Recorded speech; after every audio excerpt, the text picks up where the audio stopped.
My channel let's learn biology. आज हम start करेंगे next chapter that is cell the unit of life. ये सबसे ज़्यादा इम्पोर्टेंट है क्योंकि सेल के बगैर कोई भी लिविंग जो है वो ज़िंदा नहीं रह सकता, लिविंग ऑर्गेनिज्म ज़िंदा नहीं रह सकता। यानी ये एक बेसिक यूनिट है लाइफ का। चलो देखते हैं क्या होता है। When you look around you see both living and non living। आप जानते हैं कि जब हम आगे अपने इर्द गिर्द देखते हैं तो हम दोनों तरह के ऑर्गेनिजम्स चीज़ों को देखते हैं, लिविंग और नॉन लिविंग। लिविंग वो होते हैं जिनमें जान होती है और नॉन लिविंग वो होते हैं जिनमें जान नहीं होती है। You must have wondered and ask yourself what is that makes an organism, what is that an inanimate thing does not have which a living thing has. कहते हैं कि आप हैरान होंगे और अपने आप से पूछिए कि क्या ऑर्गेनिज्म जो है ये इसको कौन बनाता है, और जो नॉन लिविंग थिंग्स होते हैं उनको वो नॉन लिविंग ऑर्गेनिज्म से कैसे अलग हैं। इसका आंसर ये है कि लिविंग ऑर्गेनिजम्स में सेल होता है जो बेसिक यूनिट ऑफ लाइफ है, the cell in all living organisms. हाँ, सारे ऑर्गेनिजम्स जो है सेल्स के बने होते हैं। सम आर कुछ जो है सिंगल सेल के बने होते हैं जिन्हें हम यूनिसेलुलर ऑर्गेनिजम्स कहते हैं। दूसरे जो होते हैं कुछ जो होते हैं बहुत सारे सेल्स के बने होते हैं, उन्हें मल्टी सेलुलर ऑर्गेनिजम्स कहते हैं। सेल क्या होता है? Unicellular organisms are capable of independent existence and performing the essential function of life।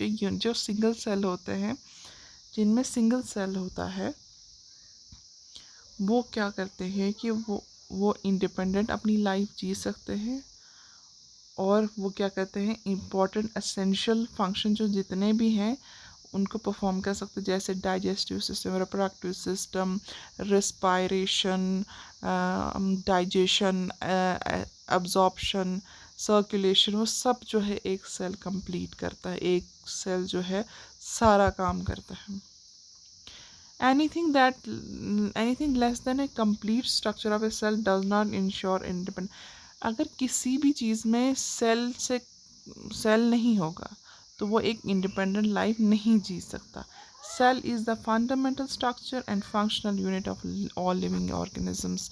ये एक फंडामेंटल बेसिक स्ट्रक्चर है और फंक्शनल जो फंक्शन करता है ऑर्गेनिजम्स के सारे काम जो है सेल करता है। एंटोन वॉन लिवनहॉक ने पहले देखा था और डिस्क्राइब किया था लाइव सेल को। रॉबर्ट ब्राउन ने न्यूक्लियस को डिस्क्राइब किया था। इसको ये इम्पोर्टेंट है, इसको याद रखने क्वेश्चन जो है ज़रूर आता है। रॉबर्ट ब्राउन ने न्यूक्लियस को किया था और एंटोन वॉन लिवनहॉक ने सेल देखा था।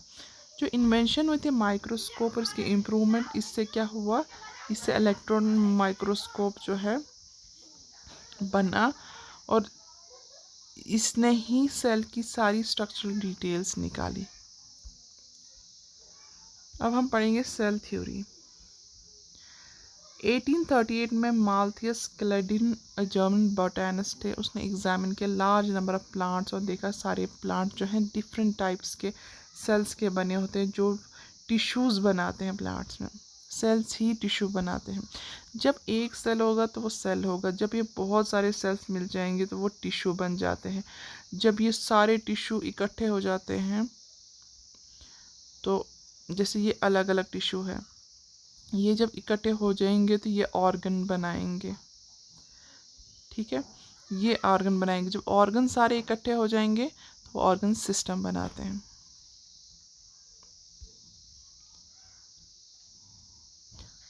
Eight about the same time Theodor Schwann, ये ब्रिटिश जोलॉजिस्ट, उसने अलग अलग टाइप के एनिमल सेल्स को रिपोर्ट किया और कहा कि सेल्स में एक थिन आउटर लेयर होती है जिसे हम प्लाज्मा मेम्ब्रेन कहेंगे। सेल के बाहर एक थिन लेयर होती है जिसे प्लाज्मा मेम्ब्रेन कहेंगे। उसने कंक्लूड किया कि उनकी स्टडीज़ के बेस पे plant tissues that the presence of cell wall is the unique character of the plant cell. Plant cell में ये सबसे यूनिक करेक्टर है कि इसके सेल में जो है सेल वॉल प्रेजेंट होती है, ठीक है। एनिमल सेल में ये नहीं होती, उसमें प्लाज्मा मेम्ब्रेन होता है, ठीक है। On the basis of this Schwann ने प्रपोज की हाइपोथेसिस, जैसे मैं कहा कि bodies of plants and animals जो हैं वो सेल्स के बने होते हैं और सेल के प्रोडक्ट्स से बने होते हैं। वो क्या प्रोडक्ट हैं वो हम स्टेप बाय स्टेप आगे पढ़ेंगे। स्क्लेडन एंड स्काउन ने एक थ्योरी फॉर्मुलेट की उस थ्योरी के मुताबिक, लेकिन उसने ये एक्सप्लेन नहीं किया कि न्यू सेल्स जो है कैसे बनते हैं। रुडोल्फ विर्चो ने पहले 1855 में एक्सप्लेन किया कि सेल डिवाइड करते हैं और नए सेल जो है पुराने सेलों से बनते हैं। प्री एग्जिस्टिंग सेल जिसे ओमनी सेलुला ई सेलुला के भी कहा जाता है। उसने बताया कि उसने मॉडिफाई की हाइपोथेसिस की जिसमें ये कहा था कि सेल जो है प्लांट और एनिमल्स की बॉडी सेल और सेल प्रोडक्ट से बनती है, लेकिन रुडोल्फ विर्चो ने उसकी हाइपोथेसिस को मॉडिफाई किया और उसने बताया कि सेल थ्योरी को क्या बताया कि सारे ऑर्गेनिजम्स जो हैं वो सेल्स के बने होते हैं और उसके प्रोडक्ट ऑफ सेल्स के, और क्या कहा कि ऑल सेल जो है होते हैं वो प्री एग्जिस्टिंग सेल से बनते हैं। एक ओवरव्यू देते सेल का। हमने पहले ऑब्जर्व किया कि सेल इन ऑनियन पील और ह्यूमन चीक को अंडर माइक्रोस्कोप के नीचे लिए। जब हम 10th में पढ़ते थे हम ज़्यादातर ये लैब में जो है ये टेस्ट करते थे। Let us recollect their structure. The onion cell, which is a typical plant cell, एक plant cell होता है, इसमें distinct cell wall होती है, उसकी outer boundary होती है, just within it is the cell membrane. उसके cell wall के अंदर ही cell membrane होती है, outer boundary होती है जिसमें इसके अंदर cell membrane. The cell of the human cheek has an outer membrane and as the delimiting structure of the cell. Inside the cell is a dense membrane bound structure called nucleus. Cell के अंदर एक dense घना सा structure होता है जिससे हम nucleus कहते हैं। न्यूक्लियस में क्रोमोसोम्स होते हैं जिसमें जेनेटिक मटेरियल होता है, यानी डीएनए होता है। दुनिया में जितने भी ऑर्गेनिजम्स हैं उनके सबके अलग अलग डीएनए होते हैं, जेनेटिक मटेरियल अलग होता है।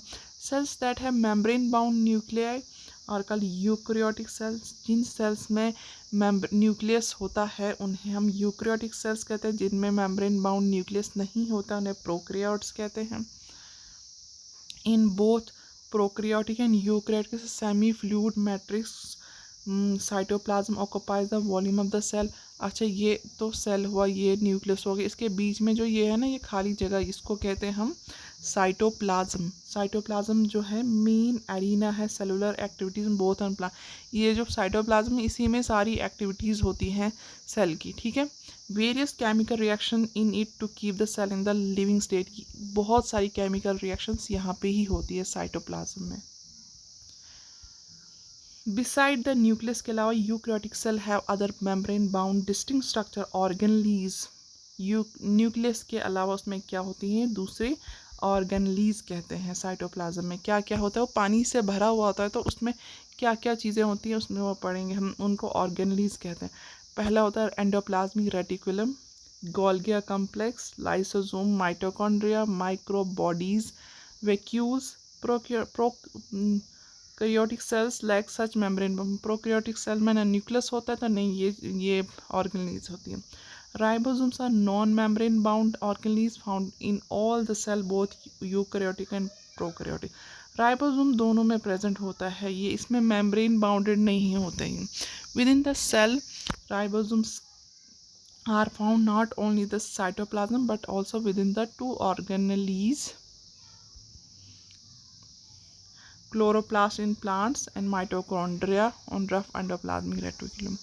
ये सेल्स में ही नहीं होता है, राइबोसोम सेल्स साइटोप्लाज्म में ही नहीं होता है, दो ऑर्गेनेल्स हैं उनमें भी होता है, क्लोरोप्लास्ट में भी होता है, माइटोकॉन्ड्रिया में भी होता है और रफ एंडोप्लाज्मिक रेटिकुलम में भी होता है।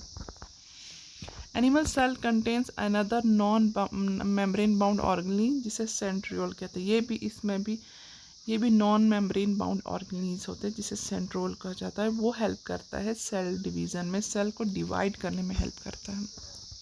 Cell differs greatly in shape, size and activities. Cell का साइज, शेप और एक्टिविटीज़ अलग अलग होती है। For example mycoplasma, the smallest cell जो होता है माइकोप्लाज्मा होता है, वो 0.3 माइक्रोमीटर होता है लेंथ में। वाइल बैक्टीरिया जो है could be 3 to 5. The largest isolated single cell is egg. सबसे लार्जेस्ट जो होता है एग सेल होता है, आइसोलेटेड सिंगल सेल, और सबसे छोटा जो होता है माइक्रोप्लाज्मा होता है। Among multicellular organism, human red blood cell जो 7.0, इसे पता नहीं क्या कहते हैं, माइक्रोमीटर कहते हैं शायद, डायमीटर में होता है। Nerve cell are some of the longest. Nerve cell सबसे ज़्यादा लॉन्गेस्ट सेल्स होती हैं। सेल्स ऑल्सो वेरी करती हैं शेप में। दे में भी वो डिस्क लाइक भी हो सकती है, पॉलीगनल भी हो सकती है, कॉलमनार भी, क्यूबॉइडल भी, थ्रेड लाइक भी, और इवन इरेगुलर भी हो सकती है इनकी shape. Shape of the cell vary करती है with the function they perform. किस तरह का फंक्शन वो परफॉर्म करें उस पर वेरी करती हैं। चलो डायग्राम देखते हैं। ये रेड ब्लड सेल्स हैं जो हमारे खून में सेल्स होते हैं। वो देखो कुछ जो है राउंड है और कुछ बाइकनकेव सेल्स हैं। ये वाइट ब्लड सेल हैं, ये अमोबाइड स्ट्रक्चर है। फिर हैं ये columnar, long and epithelial cells. ये नर्व सेल, हमारी नर्व्स में जो सेल्स होती हैं वो है ब्रांच्ड और लॉन्ग। ये ट्रैकीड एलोंगेटेड सेल है। ये मीजोफिल सेल राउंड और ओवल सेल है। ये इनकी कुछ शेप है। ये थी आज की वीडियो। मेरे चैनल को लाइक करें, शेयर करें, सब्सक्राइब करें और कमेंट में भी करें कि मेरा चैनल आपको कैसा लगा। बाकी हम नेक्स्ट वीडियो में पढ़ेंगे। Thank you so much.